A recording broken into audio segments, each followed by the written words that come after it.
የስሜት ሕዋሳትን መቆጣጠር።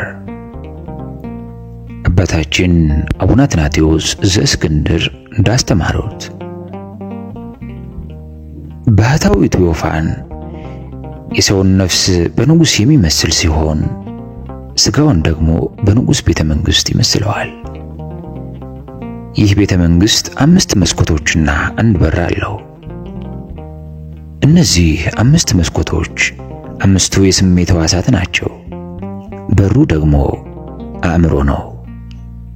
ጠላት በመስኮትና በበር ካልሆነ በየትም ሊገባ አይችልም።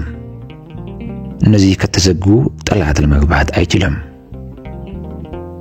በእነዚህ መስኮቶች የስሜት ሕዋሳት የኃጢአት ነጋዴ ዲያብሎስ ልዩ ልዩ ልምምዶችን፣ ነፍስን የሚያስደስቱ ስሜቶችን ያመጣል። በዚህም የተነሳ ነፍስ እርካታን ጠቅልላ ትይዛለች። ከዚያም ይህን እርካታ እንደ ዋና መልካም ነገርና እንደ ግብ መቁጠር ትጀምራለች። በዚህ መንገድ ነገሩ ይገለበጥና ነፍስ እግዚአብሔርን መፈለግ ትታ ደስታን መሻት ትጀምራለች። መንፈሳዊውን ፍጹምነት መንገድ ለመጀመር የሚፈልግ ሰው ትክክለኛውና የሕይወት ቅደም ተከተል ዳግም ሊመሰረት ይገባዋል። ይህም በደስታ ከመዋጥ ይልቅ እረፍትን ከአምላክ መፈለግ ነው። ትግሉ ረጅምና አስቸጋሪ ቢሆንም አንዳንድ ጊዜ ይህን ውሳኔ እንወስናለን። ለዓመታት ራስን ከማስደሰት ጋር ከኖሩ በኋላ ነፍስን ከክፉ ልማድ ማላቀቅ አስቸጋሪና ዓመታትን የሚጠይቅ ነው። አንድ ሰው ነገሮችን በተገቢው መንገድ የማካሄድ ፍላጎቱን ለማሳካት ስሜትን መግዛት ወሳኝ ነገር ነው። እያንዳንዱ ስሜት አስደሳች ሊሆንም ላይሆንም ይችላል። ነፍስ በሚያስደስቱ ነገሮች ልትደሰትና ሱስ ልታደርጋቸው ትችላለች። በቆይታም ሁልጊዜ እነዚህን ደስታዎች መመኘት ትጀምራለች። በዚህ መንገድ እያንዳንዱ ስሜት ለነፍሳችን በርካታ ምኞቶችን ለመላቀቅ የሚያስቸግሩ ልማዶችን እንድታውቅ ያደርጋል። እነዚህ ምኞቶች በነፍሳችን ውስጥ ተዳፍነው ይቆዩና የምንመኘውን ነገር ዳግመኛ የምናገኝበት አጋጣሚ ሲመጣ ይቀሰቀሳሉ። ይህ ስሜት አንድ ጊዜ ከተቀሰቀሰ በኋላ ቅዱስ ያዕቆብ እንደተናገረው በድግግሞሽ መታሰር ይጀምራል። ምኞት ጸንሳ ኃጢአትን ትወልዳለች። ኃጢአትም ካደገች በኋላ ሞትን ትወልዳለች። ያዕቆብ 1:15። በዚህም የኤርምያስ ትንቢት ተፈጸመ። ሞት ወደ መስኮታችን ደርሷል፣ ወደ አዳራሻችንም ውስጥ ገብቷል። ኤርምያስ 9:21።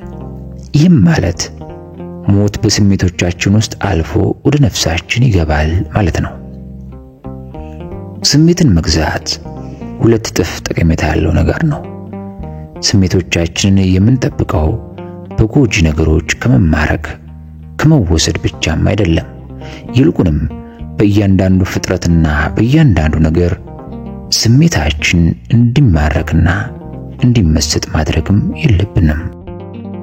ዓይናችንን መቆጣጠር። ዓይኖቻችን እንድንቆጣጠር የሚያዙን በርካታ የመጽሐፍ ቅዱስ ጥቅሶች አሉ። የሰውነት መብራት ዓይን ናት። ዓይንህ እንግዲህ ጤናማ ብትሆን ሰውነትህ ሁሉ ብሩህ ይሆናል። ዓይንህ ግን ታማሚ ብትሆን ሰውነትህ ሁሉ የጨለመ ይሆናል። እንግዲህ በአንተ ያለው ብርሃን ጨለማ ከሆነ ጨለማውስ እንዴት ይበረታ? ማቴዎስ ምዕራፍ 6:22። ቀኝ ዓይንህም ብታሰናክልህ አውጥተህ ካንተ ጣላት። ሙሉ ሰውነትህ በገሃነም ከሚጣል ይልቅ ከአካላትህ አንድ ቢጠፋ ይሻላልና። እኔ ግን እላችኋለሁ ወደ ሴት ያየ ሁሉ የተመኛትም ያን ጊዜ በልቡ ከእርሷ ጋር አመንዝሯል። ማቴዎስ 5:28። በጥንት ዘመን ዓይንን ክፉ ከማየት ንጹሕ ከማድረግ ያን ያህል የሚያስቸግር ነገር አልነበረም። በዚያን ዘመን ሴቶች በስርዓት የሚለብሱና የሚሸፈኑ ስለነበሩ ወደ ሴት አይተህ አትመኝ የሚለውን ትዕዛዝ ለመከተል አያስቸግርም ነበር። ዛሬ ግን ዓይንን ከነዚህ አጋጣሚዎች መጠበቅ አስቸጋሪ ነው። የአለባበስ ስርዓቱ ስለተበላሸ ብቻም አይደለም፣ ዲያብሎስ ለዓይኖቻችን እርኩሰትን ለማስተዋወቅ የሚያቀርብልን ብዙ መንገዶች ስላለ ነው። በዚህ ዘመን ጸሐፍትና መጻሕፍቶች ለዝሙት የሚያነሳሱ ምስሎች በተሞሉ የተለያዩ ነገሮች ተሞልተዋል። ህብረተሰቡም ቀስ በቀስ እነዚያን ነገሮች ማየት እንግዳ የማይሆንበት ነገር እየሆነ መጥቷል። እንዲያውም የበለጠ ግልጥ ለሆኑ የዝሙት ምስሎች ፍላጎቱን እያሳየ ነው። ወደ ገበያ ስትወጡ ዓይኖቻችሁ ከየአቅጣጫው በተሰቀሉ እርቃን በሚያሳዩ አጸያፊ ምስሎች ይያዛሉ። በልብሶች መሸጫዎች ልብሶች የሚተዋወቁበት መንገድ ላይ ሌላው ዓይንን የሚፈታተን እይታ ሆኗል። በገበያ ማዕከል ህንጻዎች መካከል ስትሄዱ የማሳያ መስኮቶች የውስጥ ልብሶች በሚያስተዋውቁ የእርቃን ምስሎች የተሞሉ ናቸው። ይህም ብቻም አይደለም፣ አንዳንድ መሸጫዎች በሰው መልክ በተሰሩ አሻንጉሊቶች ተለብሰው ይታያሉ። በአደባባዩና በመጓጓዣ ስፍራዎች በሚሰቀሉ ማስታወቂያዎች ዓይንን በክፉ እይታዎች የሚያሳድፉ፣ ዓይኖቹ ኃጢአትን ለሚናፍቁ ሰው ደግሞ ሊያስደስቱት በሚችሉ ነገሮች የተሞሉ ሆነዋል። ቴሌቪዥን ደግሞ እነዚህን እይታዎች የበለጠ ህይወት ሰጥቶ እንድንመለከታቸው ያደርገናል። ከሚታዩት ፊልሞች ውስጥ ሌላው ቀርቶ በርካታው ፊልም ወደ ዝሙት የሚያመራ ትዕይንት የሌለባቸውን ማግኘት የማይታሰብ ሆኗል። ኢንተርኔት ደግሞ ከቴሌቪዥን የሚስተካከል እንዲያውም የሚበልጥ ወደ ኃጢአት የሚመሩ እይታዎች አቅራቢ ሆኗል። እነዚህን በኖር የተሞሉ ነገሮች የማየት ልማድ ለመላቀቅ መጽሐፍ ቅዱስ የሚነግረን ማተኮር ይገባናል። ኦሪት ዘፍጥረት እንዲህ ይለናል፣ የእግዚአብሔር ልጆችም የሰው ልጆችን መልካሞች እንደሆኑ አዩ፣ ከመረጧቸውም ሁሉ ሚስቶች ራሳቸው ወሰዱ፣ ውጤቱም ጥፋት እንደነበረ ተነግሮናል። እግዚአብሔርም የፈጠርኩትን ሰው ከምድር ላይ አጠፋለሁ አለ። ሴትን አይቶ መመኘትም የሰው ልጅ ለጥፋት አደረሰው። ዓይናችን አንድን ነገር ያለ ገደብ በአድናቆት እንዲመለከት መፍቀድ ምን ያክል አደገኛ መሆኑን የዳዊት ታሪክ ያስታውሰናል። በግዴለሽነት ዓይኑን ከማየት አለመከልከሉ መዝሙረኛው ቅዱስ ዳዊት ወደ ዘማዊና ነፍሰ ገዳይ ቀየረው። በንጉሡም ቤት በሰገነት ላይ ተመላለሰ። በሰገነቱ ሳለ አንዲት ሴት ስትታጠብ አየ። ሴቲቱም መልከ መልካም ነበረች። መልእክተኞች ልኮ አስመጣት፣ ከእርሷም ጋር ተኛ። ኦሪዮን ጽኑ ሰልፍ ባለበት በፊተኛው ስፍራ አቁሙት፣ ተመቶም ይሞት ዘንድ ከኋላው ሽሹ ብሎ ጻፈ። ኦሪዮንም ደግሞ ሞተ። ከላይ ካየናቸው የዓይን ፈተናዎች ጋር አንድ ሰው እስከ ደም ድረስ መጋደል አለበት። ይህ ተጋድሎ አስቸጋሪ ቢሆንም ለድህነት ግን የግድ አስፈላጊ ነው። ሌላ ነገሮችን ለመግዛት ብለን በምንሄድበት ገበያ ወይም በመንገድ ላይ እንዲህ አይነት ነገሮች ማጋጠማቸው እንዳለ ሆኖ ሌላው ጉዳይ ደግሞ እንዲህ ያሉትን እይታዎች ፍለጋ መውጣትም ነው። ከቴሌቪዥንም ሆነ ከኢንተርኔት የዝሙት ምስሎችን መመልከትና ለዝሙት የሚገፋፉ ፊልሞችን መከራየትና ለዝሙት የሚያነሳሱ መጽሔቶችን መግዛት ደግሞ ከላይ ካየናቸው የከፋ ነው። ቅጣቱም ከዚህኛው የከፋ ነው። በሁከት የተሞሉ ትዕይንቶችን መመልከትም ሌላው ኃጢአት ነው። አብዛኞቹ መዝናኛ ፊልሞች ያለ አንዳች ብጥብጥ ሁከት አይሰሩም። የሕፃናት ፊልሞች እንኳን በጠብና ፍልሚያ የታጀቡ ናቸው። በርካታ ስፖርታዊ ውድድሮች ጠብን የተሞሉ ናቸው። ካለ ግጭትና አንዱ ሳያደናቅፍ የሚደረግ የግና ጨዋታም የለም። የበለጠ አደገኛው ደግሞ ስፖርት ተብዬው ትግል ነው። ይህንን ትግል በማየት ሱስ የተያዙ ጥቂት ሕፃናትንም አውቃለሁ። ወላጆች ልጆቻቸውን መጠበቅና ለሕፃናት እድሜያቸው የሚገባቸውን ነገር መመልከታቸውን ማረጋገጥ አለባቸው። ልጆችን ከቴሌቪዥንም ሆነ በኢንተርኔት አጸያፊ ትዕይንቶችን እንዳያዩ እንዲገለገሉበት ከመስራት በፊት የሚቻለውን ቅድመ ጥንቃቄ ማድረግ ያስፈልጋል። በጾም ወራት በምግብ አምሮት መጠመድና የልዩ ልዩ ምግቦችን ምስል እያዩ መጎምጀትም የተከለከለ ነው። ሔዋን ያደረገችው ይህን እንደነበረ አስታውሱ። ሴቲቱም ዛፍ ለመብላት ያማረ እንደሆነ ለዓይንም እንደሚያስጎመጅ አየች፣ ከፍሬውም ወሰደችና በላች። ቀሪውን እንደምታውቁት ነው። በዚህ ዘመንም አትብሉ በተባልንበት በጾም ወቅት አፍን በምራቅ የሚሞሉ የሚያስጎመጁ ምግቦች በየስፍራው እናያለን። መኪናን፣ ቤትን፣ ዕቃዎችን፣ ልብስን ወዘተ እየተመለከቱ በምኞት መቃጠልም ሌላው በዓይናችን የምንፈጽመው ኃጢአት ነው። የኃጢአት አሻሻጩ ዲያብሎስ ጌታችንን በፈተነው ጊዜ እጅግ ረጅም ወደሆነ ተራራ ወሰደው። የዓለምን መንግስታት ሁሉ ክብራቸውንም አሳይቶ ወድቀህ ብትሰግድልኝ ይህን ሁሉ እሰጥሃለሁ አለው። ሰይጣን በተመሳሳይ ዘዴ ምድራዊ ነገሮችን እንድንመኝ ይፈትነናል። ጌታችን የመጽሐፍ ቅዱስን ቃል በመጥቀስ ዲያብሎስን ተቃውሞ ድል አድርጎታል። እኛንም ሲፈትነን ይህንኑ ማድረግ ይገባናል። ማንም ዓለምን ቢወድ የአባት ፍቅር በእርሱ ውስጥ የለም። እንግዲህ የዓለም ወዳጅ ሊሆን የሚፈቅድ ሁሉ የእግዚአብሔር ጠላት ሆኗል የሚሉትን ቃላት ማስታወስ ይገባናል። ባለምቀኛ ዓይን ወይም ባለቀናተኛ ዓይን መሆን ሌላው የዓይናችን ፈተና ነው። ሌሎች ያላቸውን ነገር በምቀኝነት በቅናት መመልከት በብሉይም ሆነ በሐዲስ ኪዳን እንድንጠነቀቅ የተነገረን ኃጢአት ነው።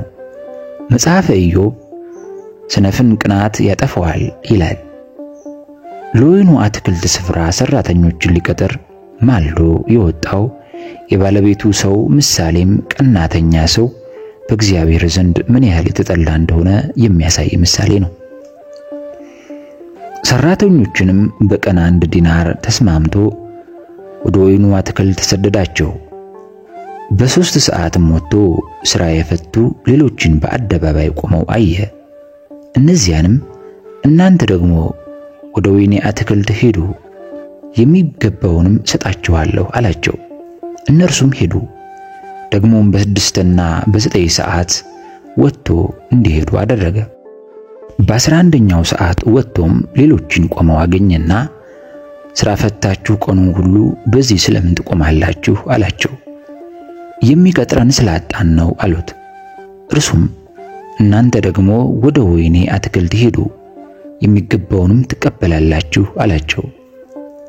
በመሸም ጊዜ የወይኑ አትክልት ጌታ አዛዡን ሰራተኞቹን ጥራና ከኋለኞቹ ጨምረህ እስከ ፊተኞቹ ድረስ ደሞዝ ስጣቸው አለው። በ11ኛው ሰዓትም የገቡ መጥተው እያንዳንዳቸው 1 ዲናር ተቀበሉ። ፊተኞችም በመጡ ጊዜ አብዝተው የሚቀበሉ መስሏቸው ነበር። እነርሱም ደግሞ እያንዳንዳቸው 1 ዲናር ተቀበሉ። ተቀብለው እነዚህ ኋለኞች 1 ሰዓት ሰሩ፣ የቀኑንም ድካምና ትኩሳት ተሸከምን፣ ከኛ ጋር አስተካከልካቸው ብለው በባለቤቱ ላይ አንጎራጎሩ። እርሱ ግን መልሶ እንዲህ አላቸው። ከእርሱ ለአንዱ እንዲህ አለው፣ ወዳጅ ሆይ አልበደልኩም፣ በ1 ዲናር አልተስማማኸኝምን? ድርሻህን ውሰድና ሂድ። እኔ ለዚህ ለኋለኛው እንደ አንተ ልሰጠው እወዳለሁ።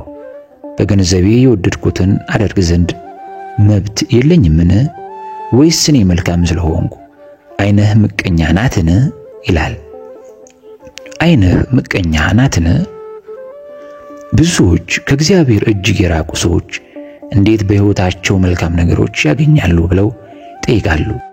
የኃጢአተኞችን ሰላም አይቼ በአመፀኞች ቀንቼ ነበርና እንደ ሰው በድካም አልሆንኩም፣ ከሰው ጋርም አልተገረፍኩም። ዓይናቸው ስብ ስለሆነ ወጣ፣ ልባቸውም ከምኞታቸው ይልቅ አገኘ።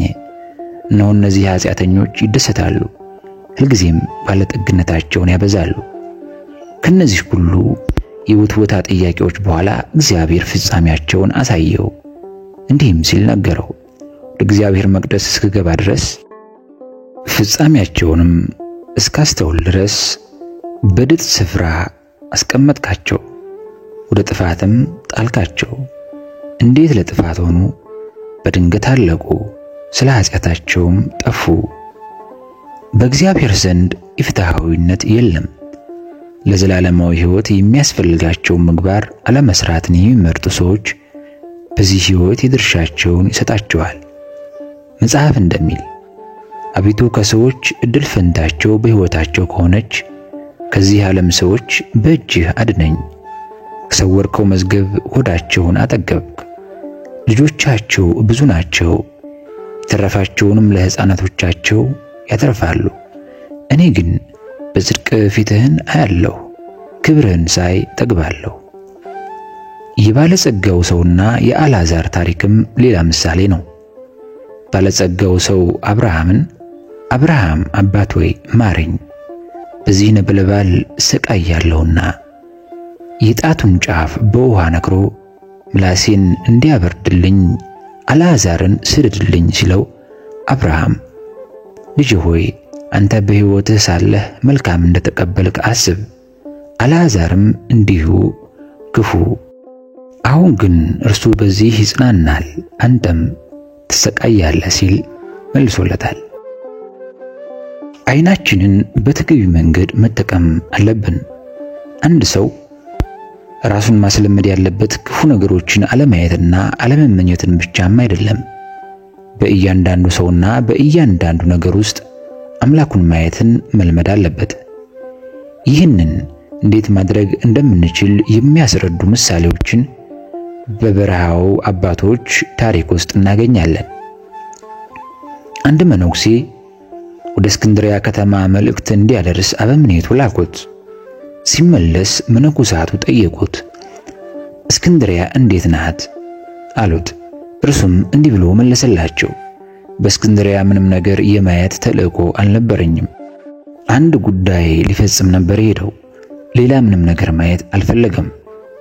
በሌላ አጋጣሚም እርቃንን ተመልክቶ እንኳን እግዚአብሔርን ፍጥረት ከማድነቅ በላይ ምንም ስሜት ያልተሰማው አባትም ነበር። እኛም በመንፈሳዊ መነጽር ነገሮችን መመልከት ሕይወት ባላቸውም በሌላቸውም ነገሮች ውስጥ አምላክን መመልከት ልንለምድ ይገባናል። በጾታ ከእናንተ ተቃራኒ የሆኑ መልከ መልካሞችን ባያችሁ ጊዜ የፍትወት ምክንያት ከምታደርጓቸው ይልቅ እነርሱን የፈጠረ እግዚአብሔርን አስቡ። ጌታችን ዓይንህ ብሩህ ሲሆን ሰውነትህ ሁሉ ብሩህ ይሆናል ያለውም ይህንን ነው። በተመሳሳይ ያማረ ቤትን ባየ ጊዜ በሰማያዊ ኢየሩሳሌም ያለውን እውነተኛውን ቤትን አስታውስ። ይህ ቤት እንዲህ ያማረ ከሆነ በእጅ ያልተሰራው እግዚአብሔር ለእኔ ያዘጋጀልኝ ቤት ምን ያህል ያማረ ይሆን ብለህ ከራስህ ጋር ተነጋገር። ኢየሩሳሌም የደስታ ቤት ሆይ ወደ አንቺ የምመጣው መቼ ነው? ዋይታዬ የሚያበቃው ደስታሽንስ የማየው መቼ ነው? የሚለውን ዝማሬ በልብህ ደጋግመው። ዘመናዊ መኪናም አይተህ በተደነቀ ጊዜ ኤልያስን ይዘው ወደ ሰማይ ያረጉትን ሰረገሎች ምንኛ ይልቅ ያማሩ እንደሆኑ አስብ። ሌላው አባቶች የሚከተሉት መንፈሳዊ ልምምድ ደግሞ ነገሮችን ባዩ ጊዜ የጌታን መከራ ማሰባቸው ነው። ለምሳሌ ገመድ ባየ ጊዜ ጌታ ላንተ ሲል እንደታሰረ አስብ። ሚስማርም ስታይ ስለ አንተ ኃጢአት የተቸነከረበትን የጌታን ችንካር አስብ። በመጨረሻም ባለማወቅ በስህተት ያያቸውን ነገሮች ከአእምሮ ሰርዛቸው። ያየውን ክፉ ነገር በቁርጠኝነት ከአእምሮ አውጥተህ ጣለው። ጌታችን ዓይንህ ብታሰናክልህ አውጥተህ ጣላት ያለው ለእንዲህ አይነቱም ነው። ክፉን ሐሳብ አእምሮ አውጥተህ በዓለት ላይ ፈጥፍጠው። ሕፃናቶችሽን በዓለት ላይ የሚፈጠፍጣቸው የተመሰገነ ነው እያለ የአባታችን የአቡነ አትናቴዎስ ዘእስክንድር መንፈሳዊ ምክር ይቀጥላል። በቀጣይ ጆሮን ስለመቆጣጠር እንዲሁም ሌሎች የስሜት ሕዋሳትን መቆጣጠር እንዴት እንደሚገባን በሰፊው እናያለን። ለዛሬው የሰማነውን በልቦናችን ያሳድርብን። አይናችንን እንቆጣጠር ዘንድ በአይን ምኞት በአይናችን የሚገባውን ክፉ ሐሳብ እንቆጣጠረው ዘንድ እግዚአብሔር ቅዱስ ፈቃዱ ይሁንልን። አሜን።